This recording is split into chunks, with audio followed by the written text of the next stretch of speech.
Have you ever felt like something's off, but you can't quite explain what it is? Like you wake up and your heart's already racing, but nothing's happening. You're in your room, alone, safe, yet your body's reacting like something's about to attack you. And it makes you think, what's wrong with me? Why am I like this? Today we're talking about anxiety, but not in a boring way. No complicated language. No lines like, according to a study from Journal A. We're breaking it down from 3 angles. Philosophy, because humans have been thinking about fear for thousands of years. Neuroscience, because your brain has an alarm system that sometimes glitches. Psychology, because sometimes you just need to know that what you feel is valid. So just chill, sit down, take a slow breath. You're not alone. I've been there too. And this isn't about how to be strong. It's about how to understand yourself without pretending everything's fine. Look, anxiety isn't just feeling nervous. It's that constant sense of unease, sometimes quiet, sometimes crashing in like a giant wave. Biologically, there's an explanation for all of it. In your brain, there's a tiny part called the amygdala. It's your emotional alarm center. When you see or feel something that seems dangerous, it fires up. The problem is, it can't tell the difference between real threats and imagined ones. So yeah, you can panic just thinking about an exam next week. Your heart can race just from opening a DM that's been left on read. You can feel nauseous, dizzy, even shaky. All because your brain's setting off sirens for danger that isn't even there. Now imagine this. You live in a house with a security alarm, but the system's broken. It goes off every time the wind blows, or when a cat walks past the front door. Eventually, it wears you out. That's what anxiety feels like. The problem is, we live in an era that doesn't let us pause. A philosopher like Kierkegaard once said, humans feel anxiety because they're aware of their own freedom. Free to choose. Free to fail. Free to suffer the consequences of their own decisions, and that is terrifying. We feel like we always have to keep moving, always producing, always being okay. But how are we supposed to stay sane when we're not even allowed a moment to breathe? That's why so many of us ask, why am I feeling anxious? Here's the answer. Because you're human. And in the next part, we're going to dive into why this anxiety shows up. From your own life, from social pressure, from your parents' voices, from Instagram. Explore pages filled with people who seem way happier than you. But before we get into that, just try this. Take a slow breath in. Hold it. Now exhale, nice and easy. You're here, and you're safe. Now let's ask the real question. Why am I anxious? It's not because you're weak. It's not because you're ungrateful. It's not because you don't pray enough or think positive enough. You're anxious because this world is loud. You wake up, check your phone. A friend already posted a story. AM, workout, healthy breakfast, journaling, reading. Meanwhile, you're barely awake, eyes puffy, and already thinking, I'm behind. You open TikTok. Everyone's glowing, got a supportive partner, a cool job, an aesthetic life. And you? You're just sitting there thinking, I don't even feel like eating, let alone getting out of bed. Anxiety often shows up because our brains are forced to process too much input. Everything's fast. Everything's competitive. Everything's about showing results. But no one talks about the process. Psychologically, this is called cognitive overload. You're drowning in information, and your brain doesn't have the time to actually absorb any of it. Then there's the pressure from people around you. Parents saying, you need to be successful, but never explaining what success actually means. Teachers saying, your grades aren't good enough. Friends asking, why aren't you like them? So you start thinking, I have to become something. But you have no idea what. And it feels like everyone else is moving faster than you. Existential philosophy says, humans are free to choose. But that freedom comes with a burden. We have too many possibilities, and that makes us afraid, because the more options we have, the more chances we have to get it wrong. And that fear, that's what often turns into anxiety. You're afraid of failing. You're afraid of not being enough. You're afraid that if people see the real you, they'll leave. But here's what you need to remember. Fear isn't a sign of weakness. It's a sign that something in your life actually matters to you. You feel anxious because you care. But now the real question is, who are you trying to please? Other people's expectations or your own? We'll get to that. But first, take a breath, because life isn't a race. And sometimes, you just need to pause long enough to actually hear your own thoughts. I went through a phase where I couldn't sleep at night. I slept, technically, but it felt like my brain never shut off. I'd wake up exhausted, and the moment I opened my eyes, my chest felt heavy. At first, I thought it was just burnout, but over time, it started to feel like I was being haunted by something I couldn't even explain. Back then, I was chasing a lot: projects, work, people's expectations. But the heaviest weight? It came from my own expectations. I wanted to be someone who made it. But I didn't even have a clear definition of what making it meant. So every day, I was chasing something blurry. And that is exhausting. I remember one night, I was just scrolling on my phone.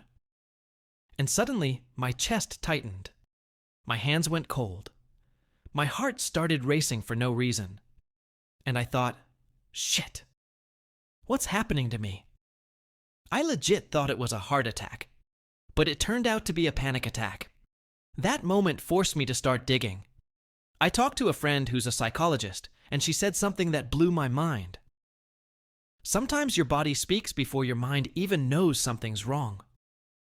That hit me hard, because all this time, I thought I was fine. But deep down, there were emotions I kept suppressing, until they exploded through my body. And from that point on, I learned something important. Anxiety isn't the enemy. It's a signal. A signal that something inside you needs attention, needs to be seen, needs to be heard. But most of the time, we just try to shut it down. Like a car with an oil warning light. And instead of checking the engine, you slap some duct tape over the dashboard. You pretend it's not there. But the problem doesn't go away. That's why it's so important to learn how to listen to yourself. And listen, I'm not sharing this to be dramatic. I'm sharing it because I know you, whoever's listening to this, you've probably felt the same thing. Maybe you've sat there shaking in your room and had no idea why. Maybe you've laid in bed overthinking, wide awake at 3 a.m., and you've asked yourself, what the hell is wrong with me? Here's the truth. There's nothing wrong with you. You're human, and you're not alone. Even the people who look the strongest, they get anxious too. They just don't always talk about it. So right now, if you feel like something's off in your mind, don't rush to judge yourself.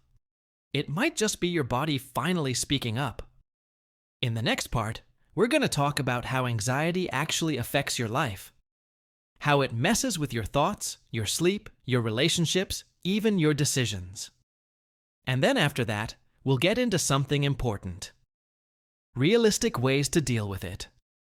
Here's one of the biggest misconceptions about anxiety. People think it only lives in your head. But the truth is, it shows up everywhere in your body. Ever been anxious and suddenly your stomach twists? Your head gets heavy? Your neck stiffens? Your heart races? Your hands go cold?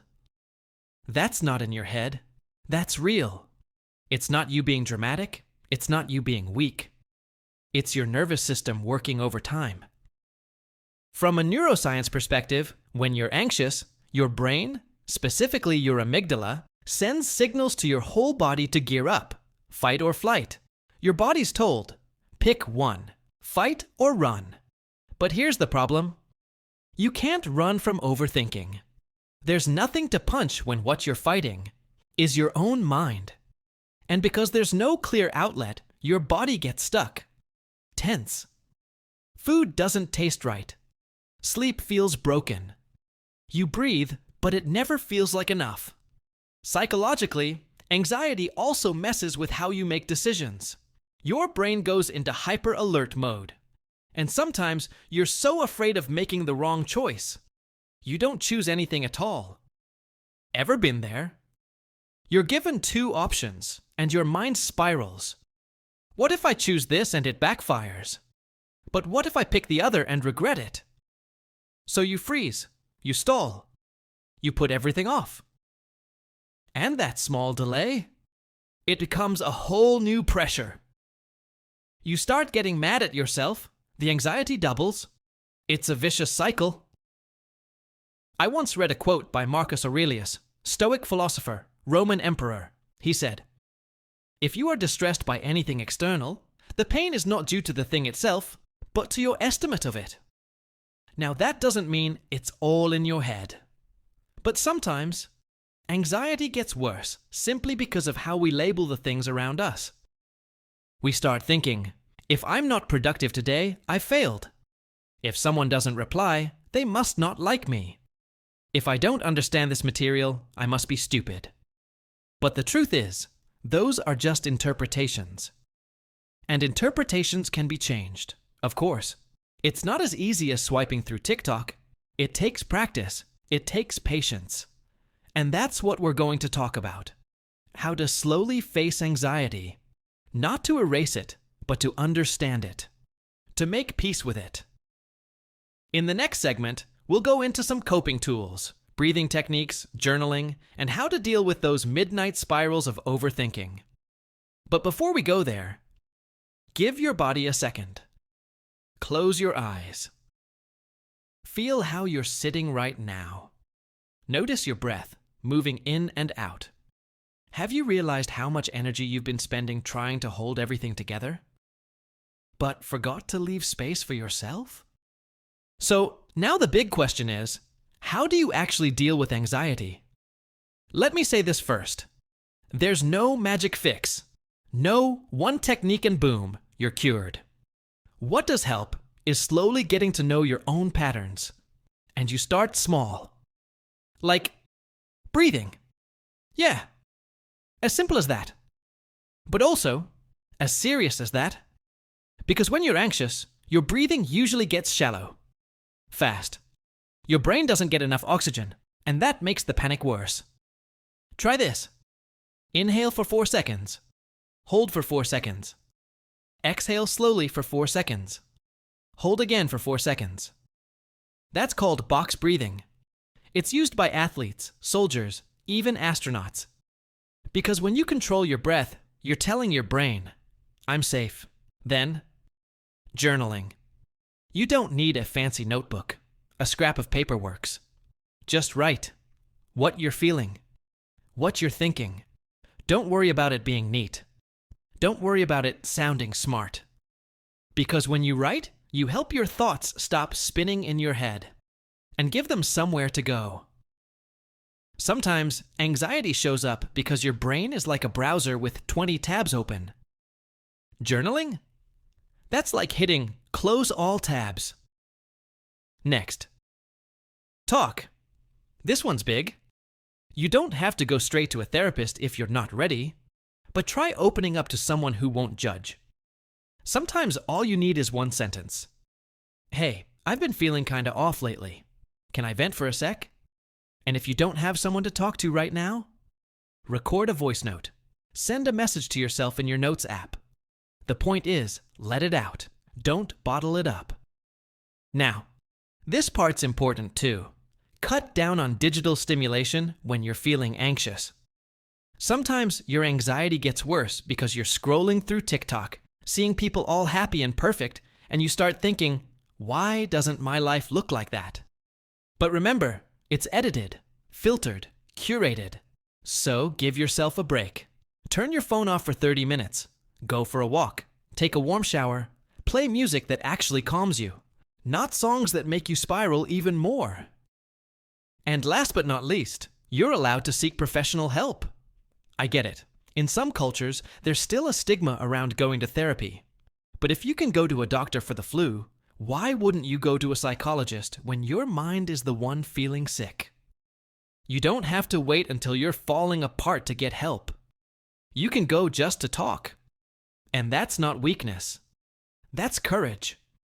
Because admitting I need help, that's one of the strongest things a person can do. If you've listened all the way to this point, I just want to say one thing. Thank you.